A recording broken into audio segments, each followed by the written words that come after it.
Selling your home in the UK can be a very tricky process, from finding the right valuation, finding the right estate agent, all the legal stuff you need to go through, energy performance certificates, viewings, negotiations. But don't worry, in this episode I'm sharing my journey. I'm in this situation right now. I'm selling this house to buy another house. I want to go through and let you know what steps are involved. Hopefully I'm going to share some key information with you which will help you in your journey. If you're in this process, stay tuned because you'll get some useful help from this, and also insider information. Last time I bought a house was like 15 years ago. Things have changed since then and it can get very complicated. So let me start by going through the first stage. You thinking about selling your house and you want to be able to basically list it. So there's a couple of considerations early on, which are: do you want Purplebricks online estate agents?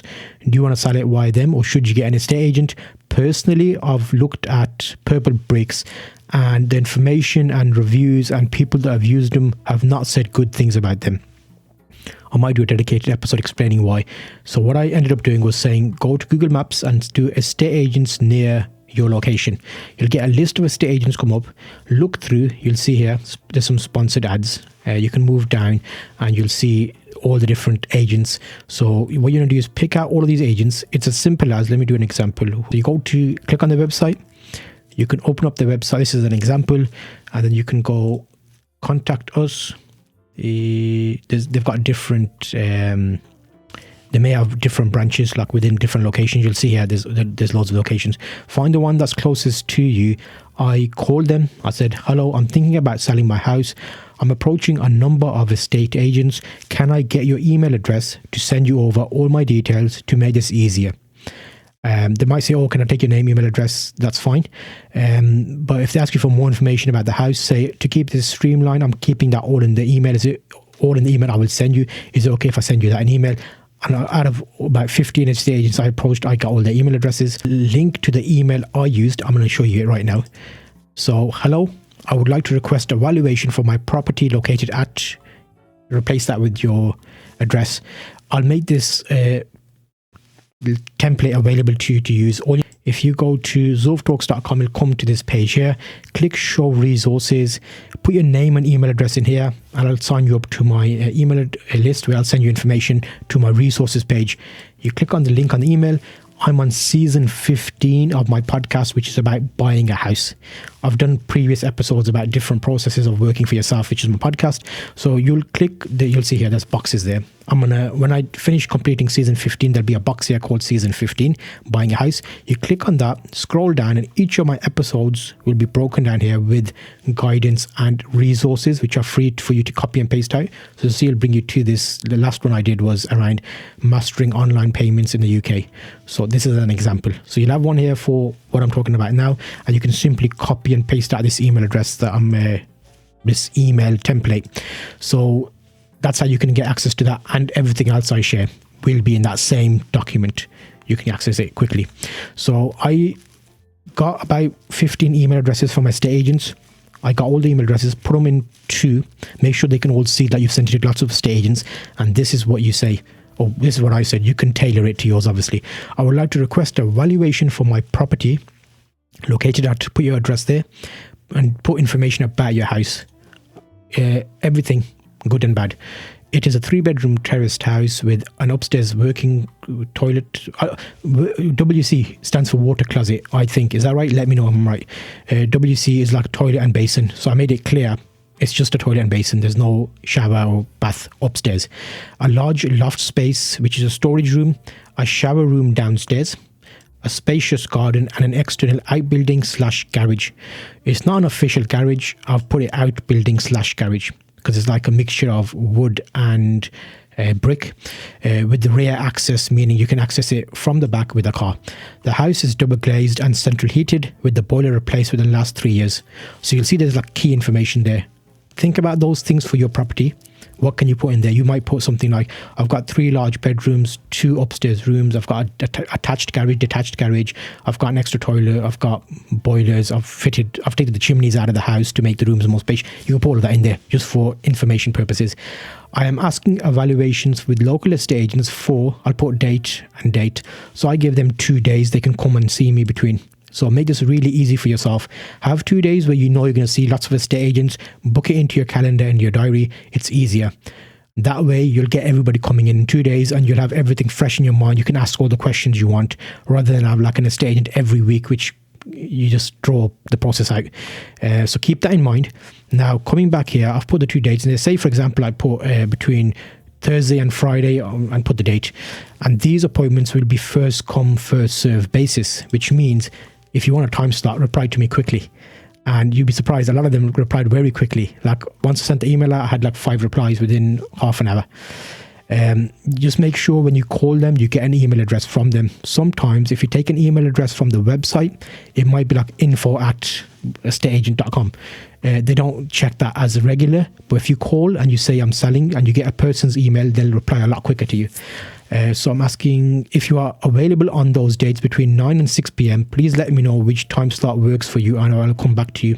So simple case that they replied, okay, we can provide a valuation on Thursday.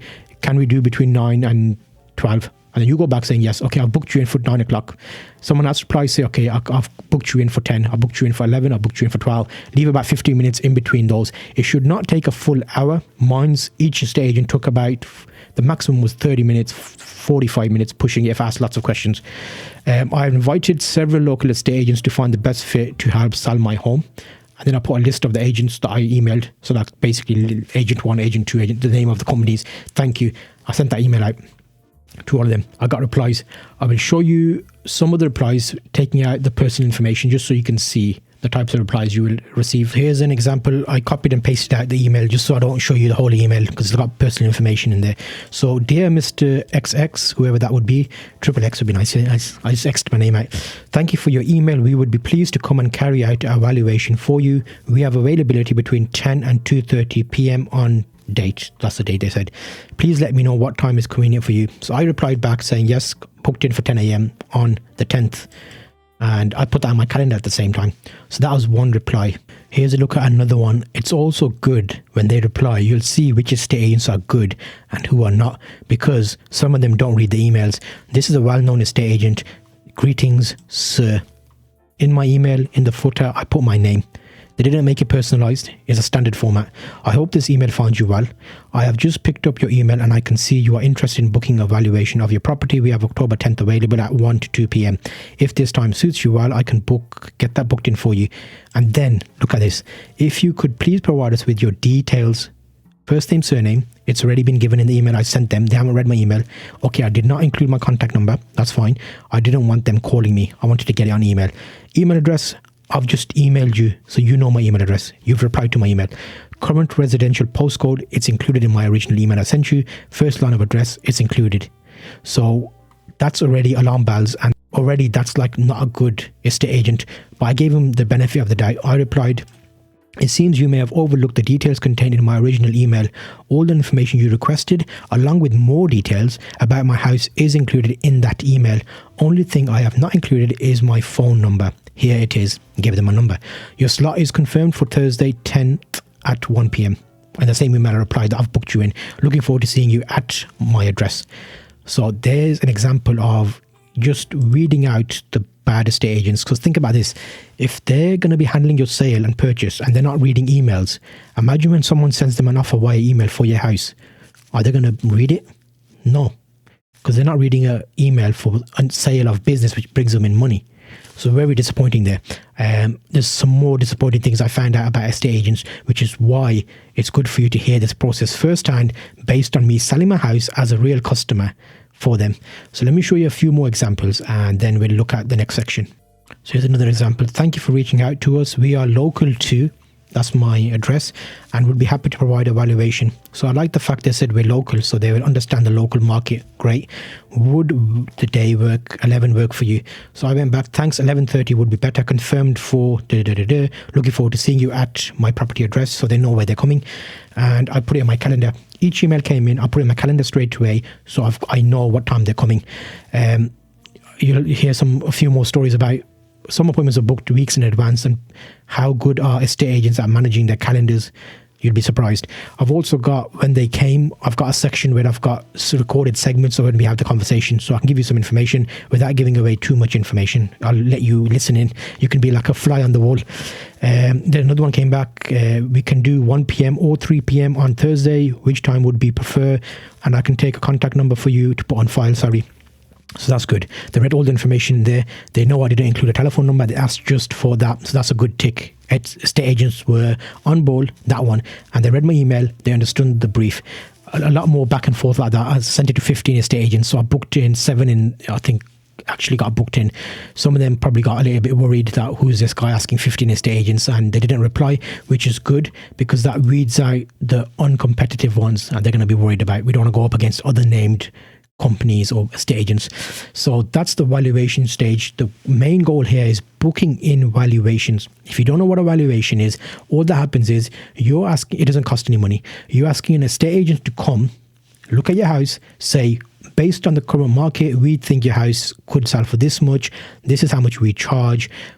This is how long you got to stay with us for. If they have a tie-in period, this is what we're going to do for you. And how can I, then you ask them, how can I make it easier so people can buy quicker? Ask a few questions and see what they know about the local market. What has things sold for here?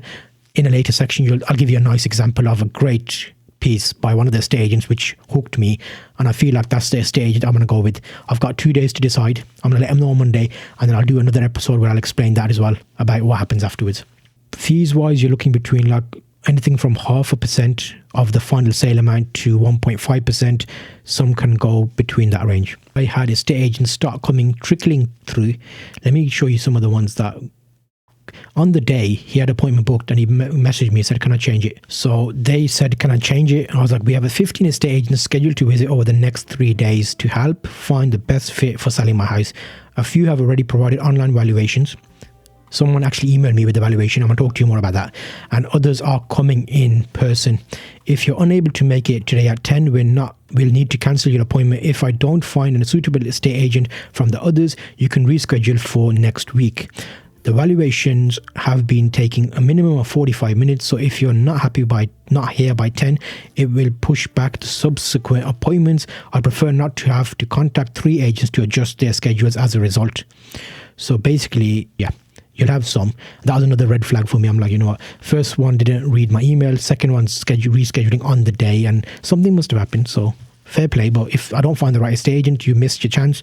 Or next week you might get a chance, but I doubt it, because looking at this estate agent, they're basically, I'll show you what else you can do. Let me show you the next stage. How can you make sure that you're getting a good price for your house even after the estate agent gives you a price? So estate agents want to sell your house. If they sell your house for a higher amount, they get more money. So think about this. If a house sells for £100,000 and the estate agent gets a 1% fee, they'll make £1,000. If they sell it for £150,000, they'll get £1,500. So it's in their best interest to sell it for a higher amount to get more money out of the process, because that would be their fee in essence. Some charged a fixed amount. Some estate agents came and said, we charge a fixed amount. We'll have a quick look at some of the segments. This is you being a fly on the wall. We can look at the estate agents that I spoke to.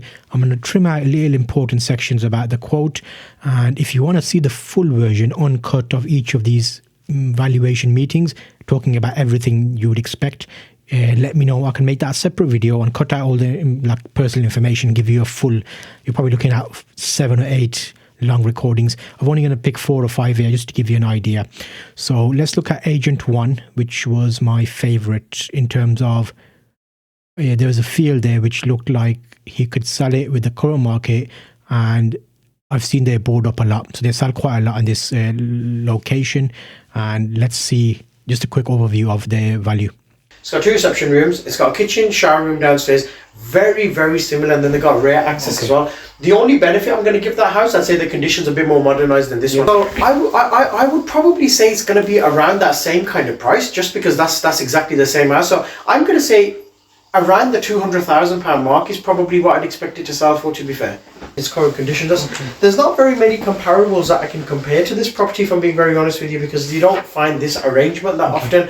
But like I said, normal house is about 170, 180 is like the normal price. It's just that you get a bit more money when you've got a functionable, usable loft space, which you have, and you've also got rear access. The difference with the other property is theirs was a proper garage though, to be honest with you, so you could bring a vehicle in. So I think there's a few benefits to that one. But to say this is going to sell for 180, 190 sounds a little bit cheap to me for what it's offering. So I think around £200,000, 190, £200,000, I think you'll achieve just a little bit less than the one we sold on road, in my opinion. That's 190, £200,000 is your target area. We refer to that as target. And the target should always be the maximum you could potentially achieve. That's the target. Now, some people, old school, they put the property in the market for 210. And they think, well, let's start high and work our way down. It takes longer and creates a bad image on the house. That's one problem. You don't have an EPC, so you'd need to have an EPC done. That's typically going to cost you between about 60 to 100 quid. So I like that agent's approach to it. He gave me some insight. He left some paperwork behind, and it was a professional approach. He was good, but I don't think his team was very good. They adjusted the times. There's a bit of communication issues, and I feel like when I get into the salesperson is not the same person who handles queries when I sell the house. So I'm not sure there. I've got a couple of days to think about it. Let's have a look at the next agent. It's a slightly unusual one, obviously, because of the space you've got at the back and the access, which makes it. I mean, at the end of the day, if you're looking at this compared to what we're achieving for similar, and you were looking at it as a 3-bedroom terrace with a ground floor bathroom and a yard space, you're looking at about 165, 170. But obviously you've got the additional space upstairs, which is good storage, and then you've got the access and the garaging at the back. So I think that pushes you up towards the 200 threshold. But really, once you're going over that, you're going to price it out of the location. So the guidance I give you is that if you're sitting down and working sums out, and it's very important in this market to be realistic, because property isn't selling quite as fast as it was. Obviously we've got the interest rate issues, we've got a budget coming in, all the rest of it. I think if you were sitting down and saying, well, with 185, 190, I'm happy and can afford to sell it at that sort of price, that's the guidance I'd give you. You can potentially start a little bit higher at that sort of 195 mark to give yourself a little bit of wriggle room, but really once you go over that, you're going to price it out of the area. And is there something I can do to make it a quick sale? Nicely kept. I mean, it's a question I'm often asked, and if there was an area that I'd say to you, well, just do something with that room, do something with that. But no, the kitchen's in good order. You know, So this agent has been in the market for a long period of time. They've got their know-how. They know how things work. The fees seemed a little bit high to me. However, overall, price-wise, there's fluctuations there. In the end, I'll summarize. So that was a quick segment of that agent. Let's have a look at another agent. House itself, condition, it's okay, you know, it's not all new, but equally it doesn't urgently need a lot, but somebody could come in and change a lot if they wanted to, but I don't feel it's not immediate, you know, do a room at a time, you know, update the carpet, you know, kitchen and bathroom, they're not the newest, but equally they're not that old, so it's got that sort of average sort of condition to the market at the moment. So we've just come out of, in the last few months, a fall of about 10% since the summer of 2022, so a 2-year drop. We've hit the bottom, and I think we're very slightly on the increase now, but it's tiny at the moment, off the back of one interest rate cut in August. Now, if I'd have come in here, and there wasn't the garage and the loft, I'd have probably been saying, oh, it's probably about 165, 170. But I really feel the garage, the loft, they're probably adding at least sort of 25 grand, something like that. So I think we're probably looking somewhere around the 190 mark, and I'd market it off at around 195. So I think something like this, I'd expect it to sell in sort of under 8 weeks, but it might go in week 1. That's how random it is at the moment. It might just go on, hit a chord with people, boom, gone. Or it might hang around for a bit and take a couple of months, you know. And that's the nature of the market at the moment to deal with. So if I was to sign up with you, is there like a certain amount of time that I need to stay with you? Is there any rules around that, or how does that work? Okay. No, I don't tie you in. Okay. Because, again, it's all part of my philosophy. Yeah. If you're not happy with me, why do I want to say, well, you're not happy, but you got another 2 months? Yeah. Why would I want that relationship? If you're not happy, I'd want you to talk to me about it. We try and resolve it, and if we can't, move on. Yeah. Best of luck to you. If I can't sell it, I'm not going to force you to stay with me, because I'll invest the time and effort and give it my best shot. Yeah. If it doesn't work out and you end up moving on, that's part of the game. That's no sale, no fee at the end of the day. Yes. I'm not charging you up front, so it's in my interest to do my best. Yes. But, you know, if the market doesn't deliver, I'll put my hand up and say, sorry, didn't work out, you've either got to drop the price or, you know, if you want to move on, that's up to you. So, yeah, you're not tied in. Yes. And most agents will probably tie you in. So. Yeah, that's why I've asked a couple of them. I said to me, you have to stay with me for 2-3 months. I said, why would it take you 2 or 3 months to sell a house when a house opposite the road sold for a couple of weeks? Yeah. So it just raised questions, so I thought I'd ask just in case. Yeah. Okay, last question. If I go ahead with you, I've got a couple of days where I'm going to see more people, but so far I'm liking your approach. Yeah. If I go ahead with you and you're able to sell it for a good amount, can I give you more than what you're asking? Is there any regulations or anything? Like you said 0.75% fee. Oh, if you give me extra fee? Yeah. Of course you can. Okay, that's fine. Of course you can. Because that's quite low compared to everybody else. Someone's... You know, but at the end of the day, I'm a small independent. Yes. I'm not a big corporate. Yes. So my fee isn't going to be a big corporate type fee. That's true. But yeah, if I get a price and you think, I'll stick a bit of an extra on top for a bonus, it's entirely your discretion. Okay. Call it a tip almost. Yeah, but that's I mean, it would go through the books, I'll pay the VAT on it. But of course, that's kind of you to even think. No, I'm thinking because if you do all that hard work and if I get a better asking price, it only makes sense to give you a better, because you've done more work, so it makes sense. It's hard work. I'm happy with my fee, but I would like to make one point, and I'll make this point from 25 years of experience. If you exclude the buyers that say, I need to sell first, I'm not yet sold. Okay. I have seen this time and time again where people have gone, seems like a waste of time. They're not even proceedable. But what I've seen happen is... So originally this was my favorite agent. They are actually, the way they spoke, it was more personable. It was a director of the company I was speaking to, smaller firm, 3-4 staff, and they sell, the fee was low, 0.75%. And I feel like, I'm not sure. I like the approach. I prefer to support someone like that. Let's see what happens. I got to think about it. What do you think? Maybe listen to the full uncut versions of these. Let me know if you want those. I can upload those. So the last agent, number 4 actually. We've got quite a few agents. This agent, I've seen their boards up, and these are the ones that notoriously raise, they put like a really high offer pricing, value fee. Get the business, and I've seen them drop values. I asked them about it, and I'll put a little print screen of where they've done that. And I've seen them do it at a few properties, because on Zoopla you can tell, if you go down to the listing, you can look at listing history, see what price it sold for originally, what is listed at. If it reduces, it gives you like a breakdown. A bit of guff, as Charlie would put it, a bit of guff. There's a lot of like, you get a feeling, don't you, when you speak to someone. A lot of like pre-scripted type speaking, and some of the information is okay, but they gave me a good alternative, something called sealed bids. So that was interesting, because I could let people put offers in, like a modern auction, I think it's called, or something. Nobody else mentioned that in the estate agent. She was the only one. So yeah, maybe I'm judging too harshly, but okay. But overall, again, that's a salesperson who deals with the actual sales. When people start making offers in the house, will be the team, and how good are the team. Cool. So, I mean, if you're, obviously I know you said you've got a couple of other agents coming out.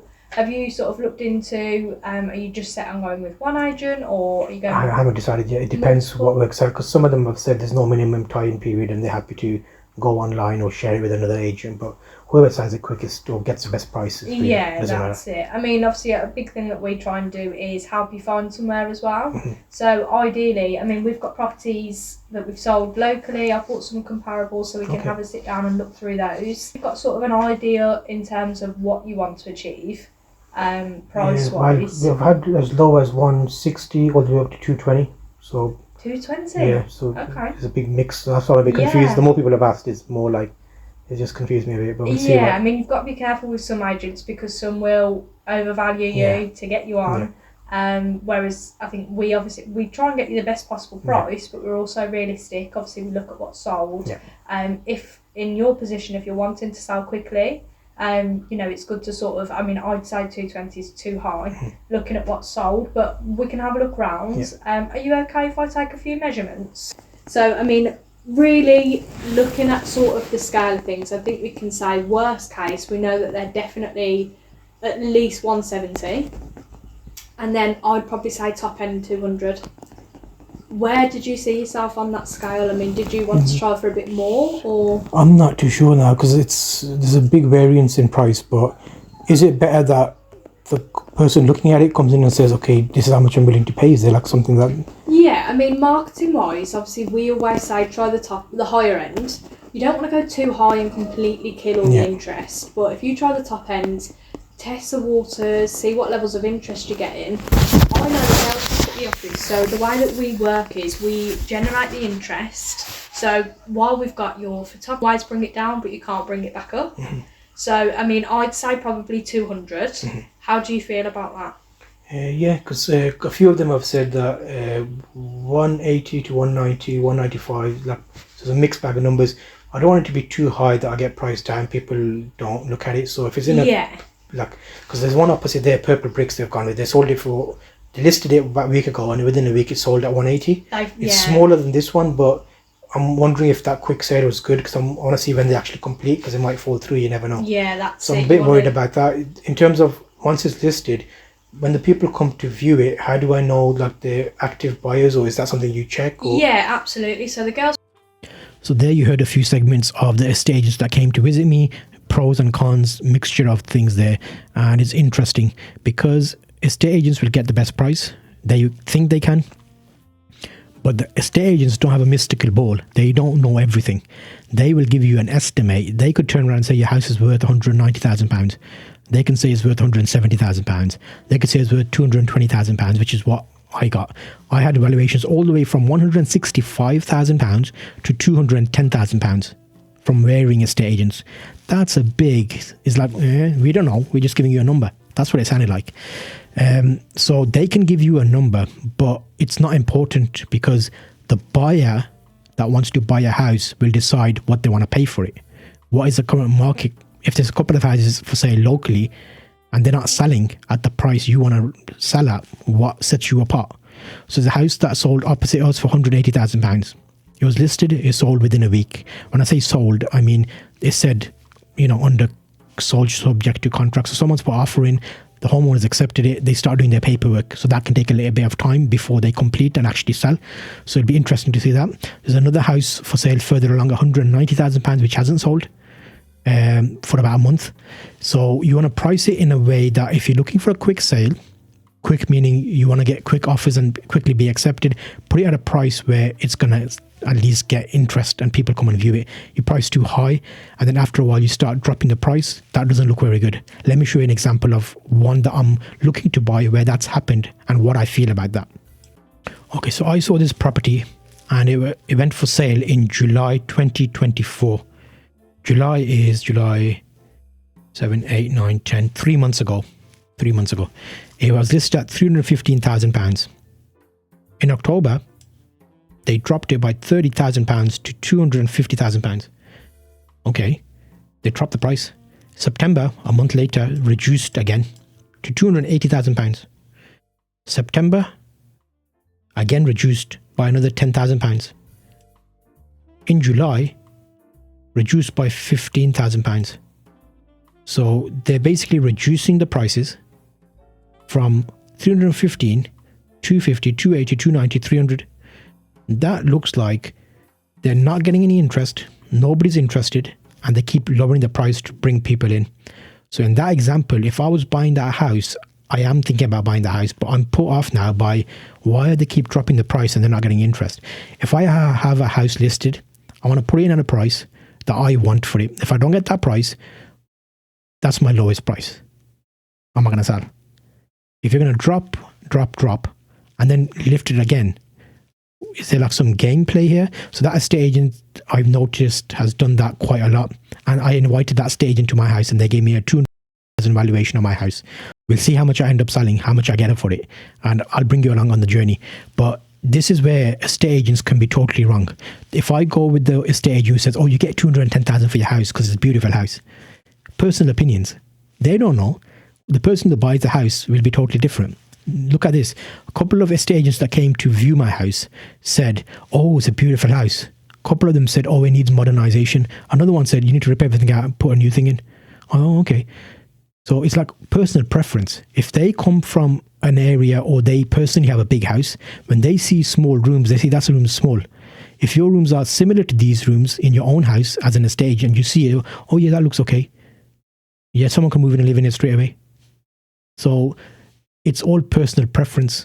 Take it with a pinch of salt. Everything they tell you, obviously if it's totally, if you know you need to do work to the house, you know that someone expects to do that. But normally when someone buys a house, they tend to come in at minimum, replaster maybe, repaint if the walls are nice and clean, repaint, recarpet at minimum.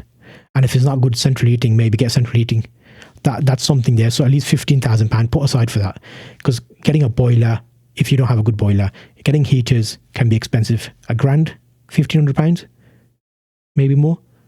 And then carpets, these days it's quite expensive. Get a nice carpet in one small room, you're looking at about £250 fitted. Getting a room painted out, if you do it yourself, cheap, but paint, a bucket of paint, depending on if you're getting fancy colours, £15, £20 for a bucket of paint. If you've got 3 rooms upstairs, you've got 3 downstairs, toilet, bathroom, tiling, it can add up. So that's something to consider. But think about what would you do and then work that into the price. So in that example, the estate agents are going to give personal opinions. What they say is not gospel. They don't really know. They're selling stuff. Okay, they can give you an estimate. But in that example, like seeing on Zoopla, I've seen a number of houses of this kind. At the moment, the condition of the market is not excellent. Properties are selling because the interest rates have dropped for mortgages. However, some new tax laws are coming in where landlords are worrying about paying more tax. So they're trying to sell houses off that they used to previously rent. So there's more stock on the market, more houses for sale basically. That can be a good thing and a bad thing. If you're looking to sell your house and buy another house, it could be a good thing because now look at that house. From 300,000 it went down to 250 at one point. And if that means I sell my house and I buy that house and I take that loss, it doesn't make difference, does it? Think about it. If I get 200,000 for this house in a good market, and then that house costs me 300, I'm gonna have to pay more to get that house.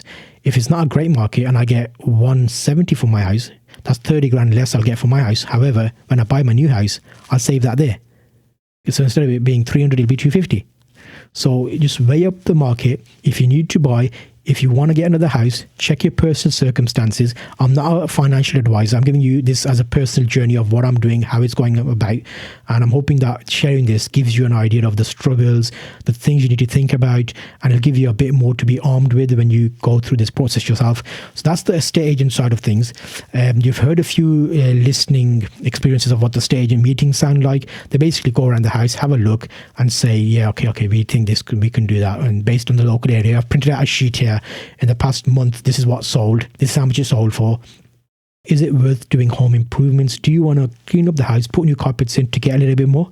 Weigh the cost up, because you may find putting it in on a lower price in need of a little bit of work might work out, rather than you spend £9,000-10,000 and all the stuff you want and do like magnolia walls, nice carpet or laminate flooring, and then ask for 10 grand more on the asking price for the property. Think about that, see if that works for you. Also, I discovered I need an EPC. I did not know, I've heard about it, but I didn't know I needed one. So EPC is an Energy Performance Certificate. This can be done by your estate agent, or you can hire someone else. Anything from £60 to £150. All they basically do is they come in the house, they look at certain tick box exercise. Does it have central heating? What's the walls like? What's the condition of the house? How well it trap heat? How well is the energy performance based on the house, neighbours and locations and stuff? I haven't done it yet, so I'll find out when that happens and I'll give you more information about it. But expect to pay about £100 with the VAT and stuff. Legal considerations. You'll need to hire a conveyancer or a solicitor to handle the legal aspects of the sale, including the sale contract and transfers of ownership. So I used a service to do this. I'll provide more information about that on the website. I'm going to see how good they are. I asked for a call back at 9 o'clock. They called me back within 2 hours and they gave me a quote.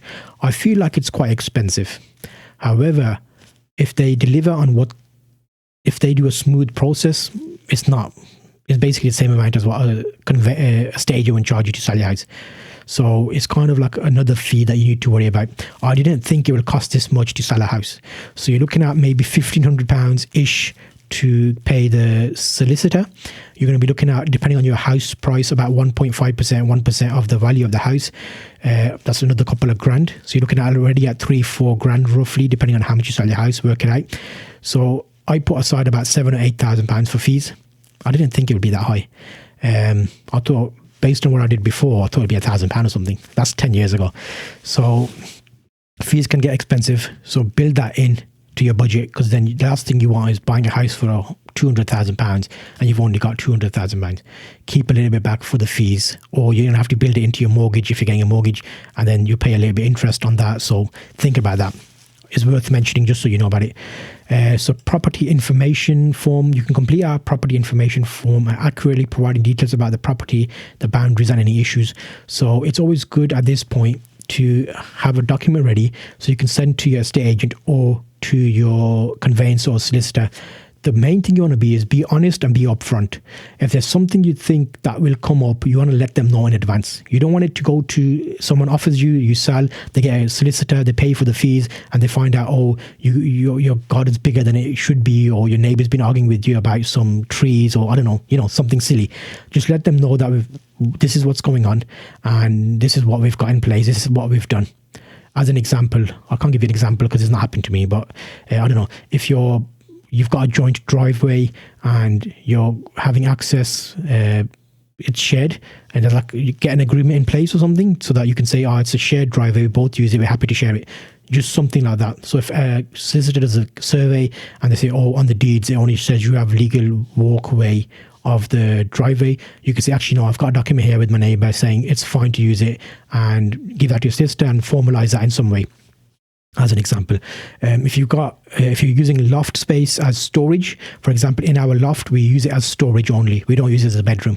So I've made sure to let my estate agent know, saying it's a 3-bedroom house and I've got storage space in the loft. We don't use it as a bedroom, but we store stuff there. Because legally, you would need to do some additional stuff, I'm presuming, so to make it an official bedroom. So that's something to consider. So be upfront with that. Don't assume that people won't check. It's best to just tell them and be honest. So what will start happening is, if you then decide you want the estate agent, you get the estate agent, they start coming out and doing photographs, they list it, follow my questions to ask your estate agent, which will be like about the fees, about the photography, where they're going to list it, how long you need to be with them, where you pay the fees, how long do you expect them to take to sell the house, all these little questions you can ask them. And then if you've got a good estate agent, they'll do like a block viewing for the house, where they'll have like an open day, like a morning and evening, and let people come and have a look at it and then try and get offers in. Negotiation, be ready to negotiate with potential buyers, because I wasn't really ready for that. I thought, this is what I want for it. If you want it, buy it. If you don't want it, don't buy it. That was my mentality. But the estate agent said, what you can do is, if we think your house is worth 170 to 180, 190, 180, we can price you as 185, and then let people do a little bit of negotiation, like a couple of grand. So you can say, 183, 182, 180. So be ready to have a little bit of an agreement to speak about that. And at this point, if you've been honest and everything's fine, you won't have any surprises. My solicitors, I spoke to them to find out what actually happens, because if I'm selling my house, someone comes and offers me, you can get an approved offer, say, okay, I'm happy with the offer. You can do a memorandum of sale, which is basically a stage and saying, okay, we're ready to sell. And then there's difference between exchanging and completion. So you can exchange contracts and complete on a day. So it gives you time to go to the next house, and you can decide if that's the same day or if there's something you can build into that. Speak to your solicitor about that, because the main thing is going to be, if I sell this house, I've got 15 years worth of stuff in this house. It might take a little bit of time to move. So is there any way I can get a week to kind of, move stuff around or something? So discuss that. Chain considerations. So most likely the person buying this house will be a new buyer or investor, because the value of this house, it's not likely someone will sell a house to buy a house of this range, because it's like 180 is not, unless you're coming from a flat. But in the current market, most houses are selling for 130, 140. Flats are selling for that as well. So it's unlikely they're going to sell that, but you never know. So I'm going to try and look for chain-free buyers coming up, so I know I'm only dealing with one person. The house I'm buying, I'm looking for it to be upwards chain-free, so like a vacant house.